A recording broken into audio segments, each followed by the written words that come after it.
Imagine waking up to a world where the sky is no longer ours, where the stars, once symbols of hope, now whisper of something watching, waiting.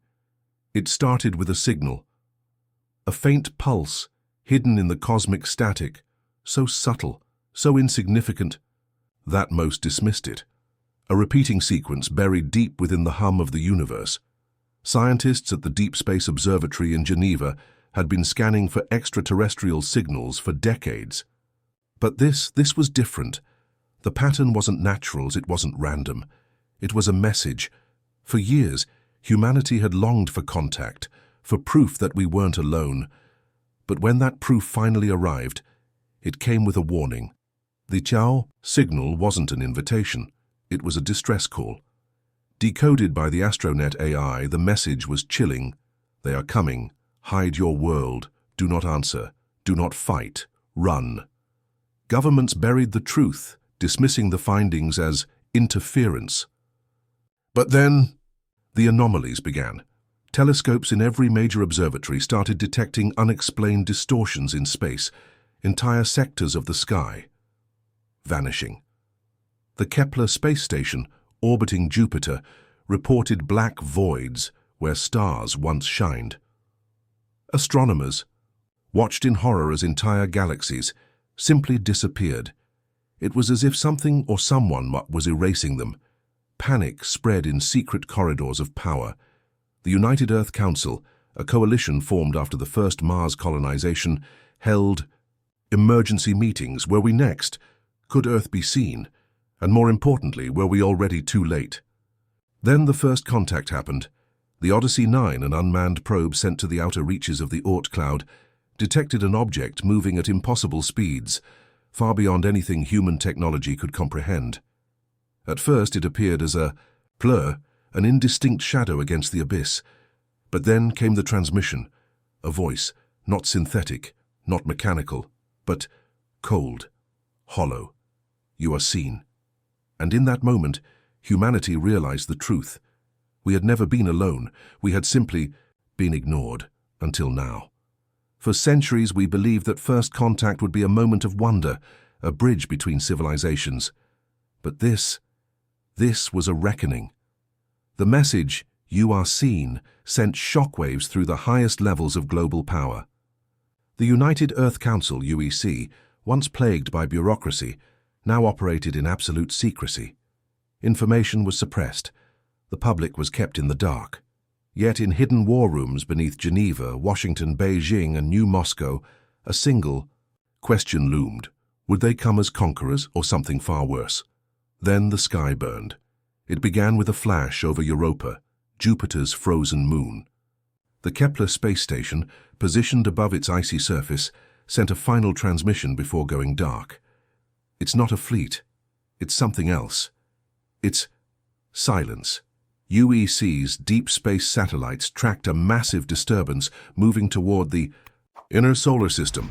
No ships, no formations, just a shifting void devouring all light. The Horizon Array, Earth's most advanced observatory, detected anomalies in Saturn's rings, entire fragments of ice and rock vanishing. Then came the whispers. Astronauts aboard Orion 7, the orbital research station, reported hearing voices inside. Their minds, not words, not language, just thoughts. Foreign, intrusive, hungry. Panic erupted among scientists. If this wasn't a fleet, if this wasn't a traditional invasion, then what was it?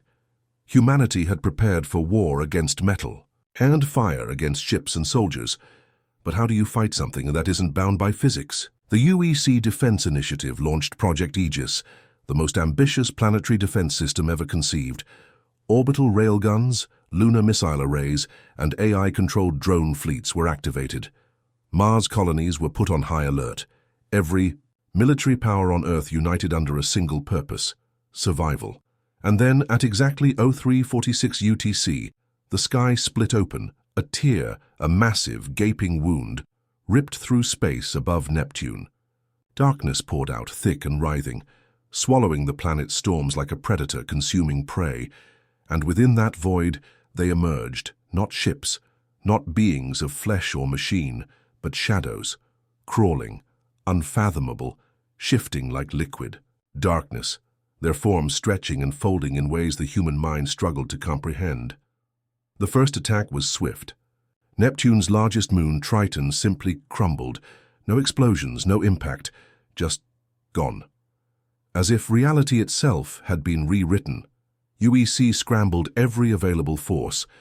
The Orion fleet, humanity's most advanced warships, was dispatched. The first confrontation took place at the edge of Saturn's orbit. The battle lasted exactly 4 minutes and 22 seconds. Not a single human ship survived. The last transmission from the USS Dauntless crackled through emergency channels. They are not invaders. They are the storm. They are signal lost. The war had begun, but against an enemy we could neither comprehend nor fight. Against something that should not exist. Humanity had fought wars before. Wars of greed, wars of power, wars of survival. But this was a war against existence itself. The fall of the Orion fleet sent shockwaves across the solar system. Earth, once the unchallenged heart of human civilization, now faced an enemy that defied logic, physics, and time itself. Every conventional strategy crumbled in the face of the void. Every battle ended before it truly began. Weapons passed through them like whispers in the dark. Missiles vanished before they detonated. Even light itself seemed to be devoured by their presence. The war was one-sided, but then something changed. It started on Titan, Saturn's largest moon. A research team stationed at Outpost Echo 17 was running emergency scans on the invaders, desperately searching for a weakness. That's when Dr. Elias Moreau, an exoquantum physicist, made a chilling discovery. "They're not attacking us," his voice trembled as he replayed the sensor readings. "They're consuming us." The enemy wasn't just destroying ships, bases, or planets. It was unmaking them, rewriting reality itself. And then the breakthrough came. A lone AI aboard the abandoned warship, Solaris, still drifting in the ruins of the Orion fleet, detected something different. A ripple in space. Just before each attack. A pattern. The creatures didn't simply exist in our reality.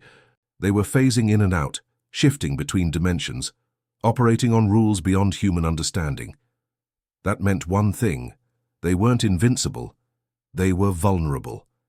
If humanity could match their frequency, if we could step into their realm even for a moment, then maybe, just maybe, we could fight back. Desperation fueled innovation. Scientists and military strategists came together under Project Voidlance, a last-ditch effort to breach the unknown. Using the remnants of dark energy experiments, they developed the exo-phase, Harati, a prototype weapon designed to tear open the barrier between dimensions. It was untested, unstable, suicidal. But there was no choice. Earth's final stand was approaching. The enemy was no longer creeping through the solar system. They were here, looming above the moon, circling Earth like a silent storm. The first strike was coming, and if Project Voidlance failed, then humanity would cease to exist. The night, sky over Earth, once filled with stars, was now a churning void. A darkness so vast, so absolute, that it swallowed even the moon's glow. They were here. The first strike came without warning. Entire cities lost their shape, collapsing into spirals of shifting matter. London, Cairo, São Paulo. One by one, reality buckled, as if the laws of physics themselves were being rewritten. Millions vanished, not dead but erased. The United Earth Council gave the final order. Initiate Project Voidlance. The last of humanity's warships, the Leviathan-class dreadnoughts and the newly outfitted exo-phase assault cruisers, launched from orbital stations. 29 ships, humanity's last hope. At their heart was the exo-phase array, a weapon unlike anything ever conceived. It wasn't a missile, a laser, or even a bomb. It was a tear in space itself, a rip in the fabric of reality, designed to drag these creatures into our world, force them into existence so they could be killed. The battle began. The first void lance fired. A crackling spear of energy lanced through the darkness, and for the first time, the enemy screamed. a monstrous wail, not through sound but through the very core of existence. The shadows convulsed, twisting and writhing, their forms no longer untouchable. "It's working," came the cry from the USS Acheron, one of the lead ships. But the victory was short-lived. The enemy adapted. What was once formless began to take shape. The void learned. From the darkness, something emerged. Not ships, not creatures, but twisted, horrifying mimics, shifting, flickering echoes of human warships, distorted and wrong. They were us, but not us. The fleet faltered. Reality itself was breaking. On Earth, the last defense stations fired orbital railguns, launching everything at the invaders: plasma cannons, antimatter warheads, a nuclear storm. It barely slowed them. The exophase ships continued firing voidlance after voidlance, pulling the entities further into the material world. But with each shot, the enemy adapted faster. "We are losing control," shouted Admiral Kane aboard the USS Solstice. That's when the truth became clear. The enemy wasn't just fighting us, they were changing us. The crews aboard the ships began seeing things: shadows moving inside sealed chambers, voices whispering through dead communication lines. Some officers stopped responding altogether. Then, one ship turned against the fleet. The USS Daedalus, a Titan-class battleship, suddenly turned its weapons on its own allies. It wasn't hacked, it wasn't hijacked, it had been consumed. The crew's final transmission was nothing but laughter, twisted, broken, and inhuman. The battle was falling apart. But deep beneath Earth, in the hidden bunkers of Antarctica, one last plan remained. Something far worse than voidlance. Something that should never have been built. And humanity had one final chance. Earth was dying. The sky itself had shattered, black rifts tearing through the atmosphere, revealing glimpses of something beyond. Entire cities had folded inward, spiraling into the abyss, millions erased. The fleet was failing. Voidlance had worked, but not enough. The enemy had adapted, twisting into something far worse than humanity could comprehend. And now, the last plan remained. Buried deep beneath the ice of Antarctica, hidden in the classified depths of Outpost 12, lay a weapon that should never have existed. A weapon that was not built to destroy but to erase. Activate Project Oblivion. The order came from the last surviving council members inside the Titan command bunker, a sanctuary-turned-tomb, as the walls buckled against the invasion. The key scientists who designed Project Oblivion had vanished decades ago. Their final warnings had been ignored. This device does not kill. It does not burn, crush, or shatter. It unthreads reality. If used, it will take more than just the enemy. But there was no choice. With Earth moments away from being consumed, the last remaining human forces retreated toward Antarctica, fighting their own corrupted warships as they fell back. Entire fleets had turned against them. The USS Acheron and Leviathan, once the pride of humanity, had been twisted beyond recognition, their crews laughing through silent comms. The final battle began.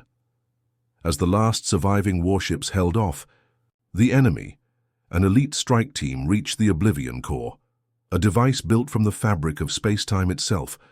The design had been discovered in a dead star system, buried in ancient ruins, never meant for human eyes. It was not of Earth. The activation sequence began. A whisper filled the air. The enemy hesitated.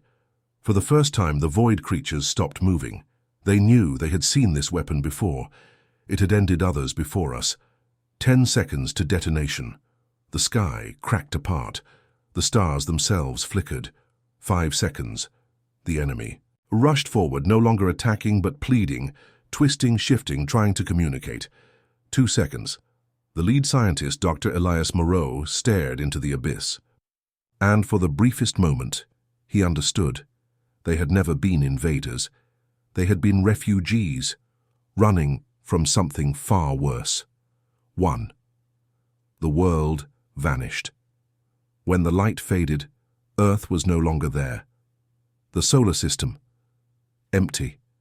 No ruins, no wreckage, as if humanity had never existed at all, and somewhere in the cold void of space a distant watcher turned away.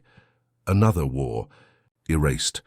But the true enemy, it was still out there watching, waiting for the next war to begin. What do you think? Were humans ever meant to win?